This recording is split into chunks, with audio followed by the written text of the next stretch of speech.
When people talk about homosexuality, they often ask, is it a choice? I heard it is. Hello, what's your name? Christian. Well, Christian, let's see what the latest science has to say. Oh, that. To help us, here are two gay people, George and Martha. Before we can answer, is it a choice, we must first determine what it means to be gay. How do you know you're a homosexual? The same way you know that you're straight? Since the 19th century, many theories about homosexuality have been offered that are untestable and contradictory. Male homosexuality is the result of an absent father and an overbearing mother. See ya. Stand up straight, dear. And the female homosexual has never recovered from her anger over not having the penis. She wishes to avenge her perceived castration by taking another female as her sexual object. You're kidding me, right? Well, I've always been told that homosexuality is unnatural. Is it? In fact, homosexual relations are common in nature, including zebras, baboons, dolphins, sheep, buffalo, ducks, foxes, elephants, horses, gorillas, moose, house cats, pigs, mice, rabbits, swans, and lions, to name a few. Well, okay, but we're not animals. Human beings have free will. You don't just decide who to love. Settle down there, Martha. Christian does have a point, but let's take a look at the most recent scientific evidence. As they study sexual orientation, scientists are currently looking at three main areas: genes, hormones, and birth order. Of course, most of these studies focus only on male sexuality. Sorry, Martha. What a shock.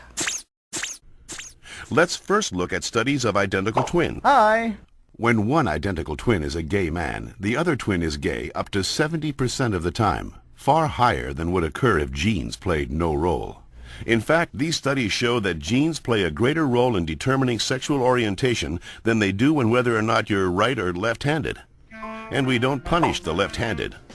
Well, not anymore.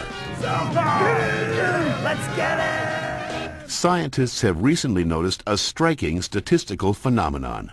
Studies show that having older brothers increases the odds of a boy being homosexual. Moms always baby the youngest, making them gay. No, that's not it.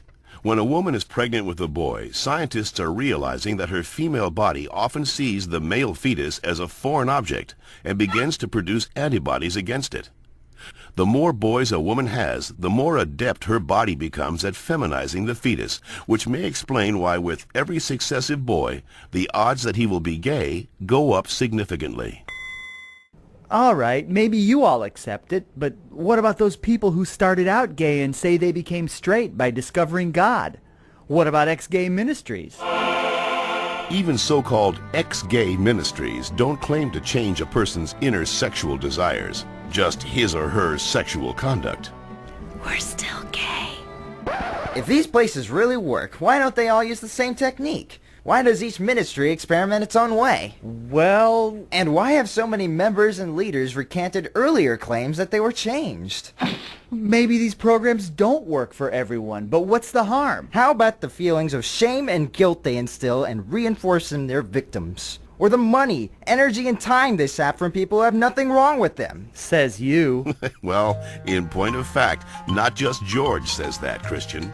The American Medical Association, the American Psychiatric Association, the American Psychological Association, the American Psychoanalytic Association, the American Academy of Pediatrics, and the National Association of Social Workers have all stated that homosexuality should not be treated as a mental disorder, and that they oppose attempts at reparative or conversion therapy, and that sexual orientation is not a choice and cannot be changed.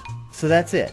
I'm supposed to believe that it's not a choice just because all those doctors and scientists say so? Or you could just ask us. I do know this one girl named Heather who goes back and forth, but she's Shut up. The information in this educational cartoon is based upon studies that can be found in any university library, with the possible exception of the Bob Jones University in South Carolina.